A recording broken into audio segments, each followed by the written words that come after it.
আসসালামু আলাইকুম, welcome to Purbasha agro. Gate দিয়ে ঢুকলে এখানে তো ছাগলগুলো বসে থাকে, আমার খাসি দুইটাও থাকতো, তো ওদেরকে না দেখে খারাপ লাগতেছে। তো আজকে হচ্ছে ঈদের আগের দিন, সবার ডেলিভারি হয়ে গেছে আলহামদুলিল্লাহ। তো চলেন খামারে ঢুকি, এরপরে কথা বলি। কি করছে বলেন? রাত্রে যখন খুললে গেছে গা এদিকে আর বান্ধি নাই। রাতেও খুলে গেছে? খুলে উনি উনি ওই কোনাতে আছি, আমি আর বাঁধছি না। তো এর আবার এই নয় বান্ধি এই হুসকা যা এমন করতে করতে বাদে আর একবার খাওন টাউন দিয়ে তারা থুয়ে দিছি, বাস বাদে দিয়ে যে একটু রেস্টে গেছে, এবার তার চিকিৎসা আরম্ভ হয়েছে। এই হচ্ছে খামারের বর্তমান অবস্থা, কেউ নাই, সব চলে গেছে। তো চুনিকে নিয়ে পেঁচাল পারবো, তার আগে এই হচ্ছে আমাদের কাল্লু মামা। কাল্লু মামা একটু পরে যাবে, তো আছে। এখন ঘটনা যেটা হয়েছে যে সব গরু বের হয়ে গেছে, তো সে খাওয়া নিয়ে গ্যাঞ্জাম করতেছে। এখন এটা হচ্ছে আবার সমস্যা, একদম ঈদের যদি আগের দিন কোনো গরু ডেলিভারি করি, মানে দেখে যায় একরকম, এখন কালকে থেকে সে খাওয়া নিয়ে লালটু বাল্টু লাগাই দিছে। তো এত গরু যদি বের হয়ে যায় তখন তো আসলে মানে ও খাবে না, এটাই স্বাভাবিক, ভয় পেয়ে যায় আর কি। 2 দিন না খাওয়া বলতে গেলে, তো এই জন্য একটু পেটটা পড়ে রয়েছে। এমনি ঠিক আছে, 2 দিনে যে অনেক বেশি ওয়েটের হেরফের হবে তা না। তারপরেও তো আসেন এখন চুনিকে নিয়ে আলাপ আলোচনা করি। চুনির যে ব্যাপারটা, ওর নামটা আমি চেঞ্জ করব, কারণ হীরা পান্না ছিল, এই জন্য নাম দিছিলাম চুনি। কিন্তু চুনি তো আমার কি বলবো, মানে গলার কাটার মতো হয়ে গেছে আর কি। মানে যেই গরু নিয়ে বেশি আশা করছিলাম সেইটা নিয়েই বসে পড়ছি। কারণ ওরে কিনে আনার পরে যারাই খামারে আসছে, মানে তারা ওরে দেখে খুবই মানে প্লিজড হয়েছিল, বা এরকমই ছিল গরুটা। মানে আমি তো আপনাদের গরুটা ঠিকমতো দেখাইতে পর্যন্ত পারি নাই যে আসলে কি আনছিলাম। ভিডিও করব তার 2 দিন পর থেকেই তো মানে লারে লাপ্পা অবস্থা। তো এখন আসেন, এতদিন খামারে গরু ছিল, এগুলো নিয়ে বেশি কথা টথা বলি নাই, কারণ অসুখ বিসুখের কথা এত বললে মানে যত কম বলা যায় তত ভালো। তো আজকে আসেন একটু বলি। এখন যেহেতু আলহামদুলিল্লাহ আমরা রিস্ক ফ্রি আছি, আর কাকা সবসময় রিস্কের কথা বা বিপদের কথা এগুলি আমাকে মানে বলে যে থাক, এগুলো যেটা হয় নাই সেটা নিয়ে আপনি ওইভাবে অত বইলেন না আর কি, এগুলি সমস্যা হয়। তো আসেন, এখন প্রথমে যেটা হয়েছিল যে ওকে যখন আমরা ফার্স্টে ছিল গরুটা বাইরে, আমি আর কি ওই বাকি গরুর সাথে ওর এফএমডির ভ্যাকসিনটা দিয়ে দিছিলাম। তো ভ্যাকসিন দেওয়ার পরে যেটা হচ্ছে, খুব সম্ভবত আমি আগেও বলছি যে ওর হয়তো জীবাণুটা ভিতরে ছিল, সেটা বেরোইছে আর কি। বের হওয়ার জন্য মানে আপনার যদি অলরেডি ভিতরে থাকে, ওই ভ্যাকসিন দিলে ওইটা আরও প্রকট আকার ধারণ করে। তো আনার পরে ওখানে বাঁধলাম, ওখানে তো এমনি গ্যাঞ্জাম ছিল। বাঁধার কি একদিন পরেই বোধ হয় না কাকা, লালা যে ফেললো 2 দিন পরে, মানে ও ভালো খাওয়া দাওয়া করতেছে 2 দিন পরে আর কি খাওয়া দেখি যে লালা পড়তেছে। তো প্রথমে সমস্যা ওইটাই ছিল যে লালা পড়তেছে, তো লালাটাও মোটামুটি কন্ট্রোলে আনছি, তো তখন বুঝছি যে এফএমডি হয়ে গেছে। তার 2 দিন পরে গিয়ে হইল কি, পায়ের মধ্যে অল্প একটু ঘা হয়েছে। তো আমি ওই সেই ওষুধটাই চালাইছি ওই যে ঘায়ের, আর ভাবছি যে ওখানে মুখে সোহাগা মধু এগুলা দিছি। তো সোহাগা মধু দেওয়ার পরে একদম লালাটা কমে গেছে, মুখের ঘাও মোটামুটি টেনে গেছে। তখন গিয়ে হচ্ছে এই পায়ের ঘা প্রকট আকার ধারণ করছে। আমি পায়ের ঘাটা আপনাদের দেখাই, এই যে দেখেন,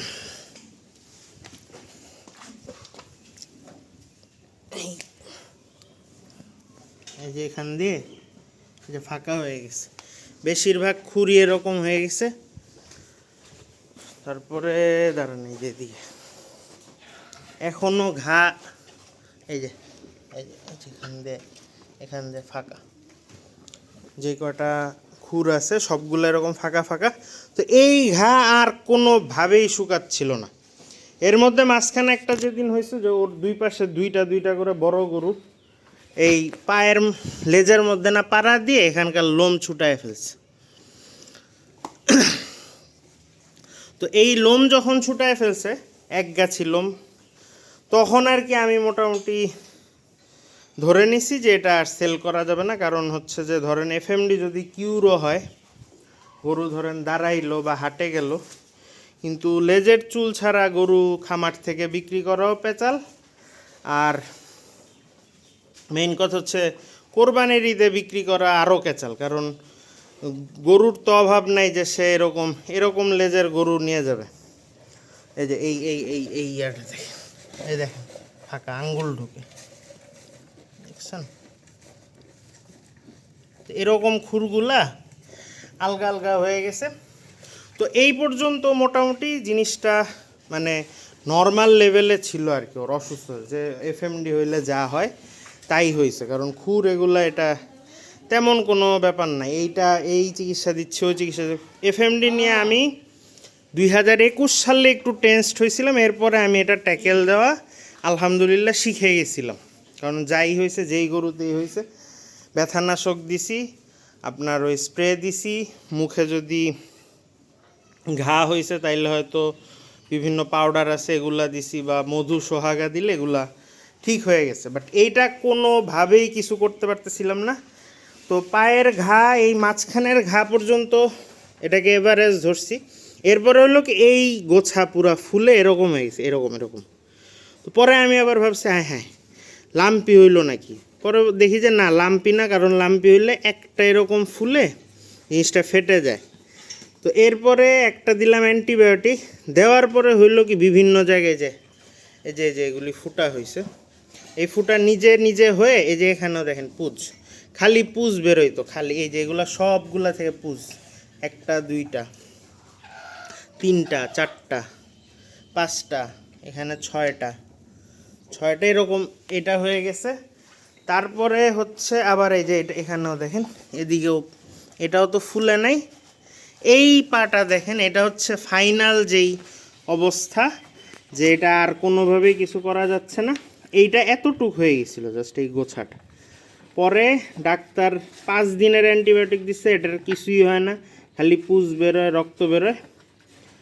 পরে গতকালকে ডাক্তার আঙ্কেল এসে এটার অপারেশন করছে, কাটছে, কেটে এখানে সেলাই আছে বোধহয়, অনেক পুজ বেরোয়ছে কাকা, পূজার রক্ত সমানে বেরোইছে।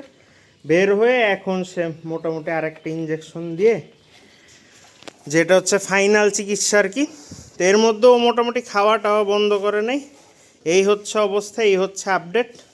তো যাই হোক, ওর পটেনশিয়াল আছে, থাকলে খারাপ হবে না, আল্লাহ এটা চাইছে। এবং বাজারের যেই অবস্থা দেখলাম, হয়তো ওকে সেল করলে আমরা প্রফিট করতে পারতাম না যেই দাম দিয়ে কিনছি। কারণ কোরবানির 1 মাস আগে যেই বাজার ছিল, 1-1.5 মাস আগে, সেই তুলনায় বাজার উঠে নাই, এবং জাস্ট একটা ডিজাস্টার হয়েছে আর কি। কার কি অবস্থা হয়েছে আপনারা ভালো জানেন। তো যদি হাটে নিতাম, এটা ওই প্রাইস কখনোই পাইতো না, লস হইতো আমার। তো এর থেকে আল্লাহ মনে হয় চাইছে যে এটা আমার কাছে থাকলেই ভালো, তো থাক, এটারে পরে ব্রাহ্মা টাহমা বলে চালাই দিব ইনশাল্লাহ। তাই না কাকা? ব্রাহ্মার মতো ভাব আছে কিন্তু।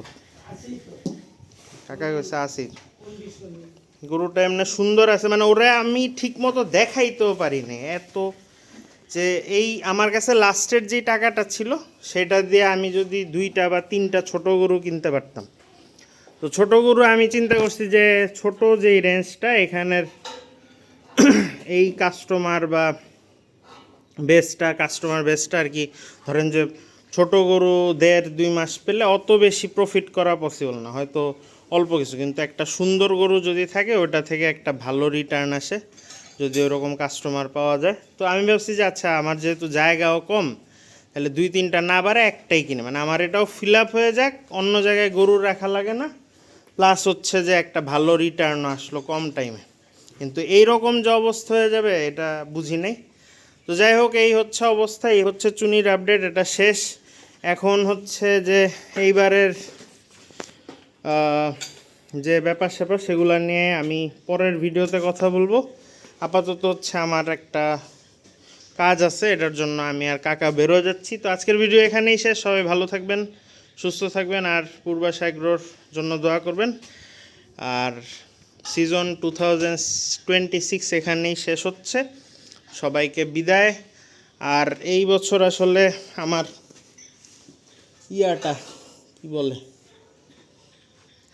অনেকগুলা ঝামেলা হয়েছে, সেগুলা নিয়েও নেক্সট ভিডিওতে কথা বলবো, যাতে করে আমার ভুলগুলা থেকে আপনারা শিখতে পারেন, যেই যারা খামার করতেছেন।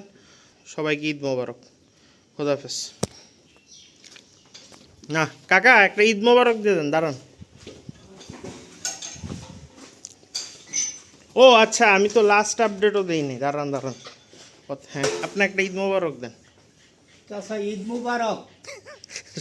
সবাই আমার, হ্যাঁ বলো। যারা গরু নিছেন সবারই ঈদ মুবারক। আচ্ছা, যারা নেয় নাই তাদের ঈদ মোবারক, যারা নেন নাই তারারই ঈদ মুবারক। ঠিক আছে, থ্যাংক ইউ। তো আচ্ছা, গতকালের আপডেটই তো দেওয়া হয় নাই। গতকালকে পুটুকে আমরা কই জানি, কি হাট জানি, ওই যে সুলতানি হাট, ওই মধু সিটির এখানে হয়, এখানে গেছি। তারপরে গিয়ে আমি আর কাকা গরু নিয়ে কোথাও বাঁধিও নাই। ওখানের খুব মজার একটা ব্যাপার হচ্ছে, বেশিরভাগ অনেক ডোগা। এক পুলিশ তো কাকারে দিছে লাঠি দিয়ে একটা গুতা দিছে। আমি হায় এরকম যদি করে হয়েছে যেটা ঘটনা, যে ডোগা অনেক আছে ওখানে, জায়গা আছে গরু বাঁধার, কিন্তু মানুষ অত ভিতরে ঢুকে না আর কি। মানে সবাই চায় যে রাস্তা থেকে গরু কিনবে, এই জন্য যাদের গরু আছে তারা করে কি রাস্তায় এসে দাঁড়ায়। তো আমাদের তো আর অত বাঁধাবাঁধি নেই, একটাই গরু, আমরা কই ডোগায় বাঁধবো হুদাই। তো আমরা ওই রাস্তায় দাঁড়াইছি। এখন ওখানের মজা হচ্ছে, ধরেন আপনি এখানে দাঁড়াইছেন, এইভাবে দাঁড়ায় থাকে, মাইকের মধ্যে বলে কেউ রাস্তা থেকে গরু বিক্রি করবেন না, ভলান্টিয়াররা আপনারা দেখেন, এরকম বলে। তখন করে কি পুলিশ আর ভলান্টিয়ার এসে সমানে বাঁশি বাজায় আর লাঠি দিয়ে গরু টরু বাইরাইতে থাকে আর কি। তো সবাই মনে করেন এদিক দিয়ে এইভাবে সরায় ফেলে, আবার পুলিশ এদিক দিয়ে চলে যায়, আবার ঘুরে গিয়ে ওই জায়গায় আবার দাঁড়ায় থাকে। তো এইভাবে আমরা কিছুক্ষণ ম্যারিগো রাউন্ড খেলে তারপরে একটা জায়গায় দাঁড়াইছিলাম। অনেকজনই এসে দামাদামি করছে। পরে মোটামুটি একটা মানে খামার থেকে যেই দামে সেল করতে চাইছিলাম তার থেকে একটু কমে সেল করছি। কারণ আরেকটা যেটা, যেই জন্য তাড়াতাড়ি বেশি সময় নেই, ওই পুটু গরুটা আপনারা দেখবেন যে ওর পেটটা পড়ে থাকতো, যদি খাওয়ানোর 2 ঘন্টা পর পর্যন্ত ঠিক, এরপরে পেটটার মধ্যে এমন হোল সৃষ্টি হইতো যে ওখানে আপনি গিয়ে বসে থাকতে পারবেন, এরকম একটা মানে পেট চুপসায় থাকতো আর কি। তো এবারের গরু তো মানে কয়েকটা গরুই আছে যে প্রপারলি রেডি না, আপনারা জানেন। এগুলো নিয়ে আমি পরে ডিসকাস করব। তো আমি দেখি কি কিছুক্ষণ পরে আমরা 7টার দিকে গেছি, হয়তো না 6টার দিকে গেছি, 8টার মধ্যে সেল হয়ে গেছে। তো ঘন্টাখানেক পরে দেখি যে এমন চুপসাইছে পেট। আর আমাদের তো যারা গরু বাইরে থেকে নিয়ে আসে ব্যাপারীরা, তাদের তো প্রস্তুতি থাকে, খাওয়া দাওয়া বিছনাপাতি নিয়ে আসে যে 4-5 দিন 6 দিন থাকবে। আমি তো আর এক গরুর জন্য কিছুই নিয়ে যাই না। তো পেট এরকম চুপসাইলে যত টাইম যাবে পেট তো আর ফুলবে না, বা গরু আরও পাওয়ারফুল হবে না, ওটা উইক কি হবে। তো এই জন্য বেশি একটা টাইম নেই আমি আমার একটা কাঙ্ক্ষিত মূল্য পাইছি, আমি সেল করে দিছি। আর হাটের অবস্থা আমার কাছে ভাল লাগে নাই কেন, আমরা যেটা দেখলাম যে প্রচুর গরু না, মানে গরুও ফাঁকা ঠিক আছে, অনেক বেশি ঠাসাঠাসি গরু নাই, কিন্তু মানুষও নাই। মানুষ যে আছে না, যে একদিন আগে ঈদের সমানে গরু নিয়ে যাচ্ছে, এরকম ব্যাপারটা কম ছিল, মানুষ কম মনে হয়েছে আমার কাছে। এবং আমার ঘটনাই সত্য হয়েছে। আমি পরে গাবতলিও গেছিলাম, আমি কাকাকে বলছি যে গরুর দাম একদম সস্তা যাবে, কারণ মানুষ ওইভাবে গরু কিনতেছিল না গতকালকে। আর যেই হারে বৃষ্টি হয়েছে, পরে আমি একদম আমি যেইটা টার্গেট করছিলাম ওই দাম খালি মুখ দিয়ে বের করছে, আর আমি থাপা দিয়ে দিছি যে যাক, যা আল্লাহ নির্ধারণ করছে আলহামদুলিল্লাহ, আর বেশি লোভ করে লাভ নেই। তো এরপরে চলে আসছি দুইজনে, চাচা ভাইস্তা, গাবতলি হাট একটু গেছিলাম, মোল্লা বিরিয়ানি খাইছি, চলে আসছি। তো এই ছিল আমাদের কাহিনী আর শেষ আপডেট। তো কাকাও ঈদ মোবারক দিয়ে দিছে, আমিও দিছি। সবাইকে থ্যাঙ্কস, টাটা, বাই বাই। সবাই ভালো থাকবেন, সুস্থ থাকবেন।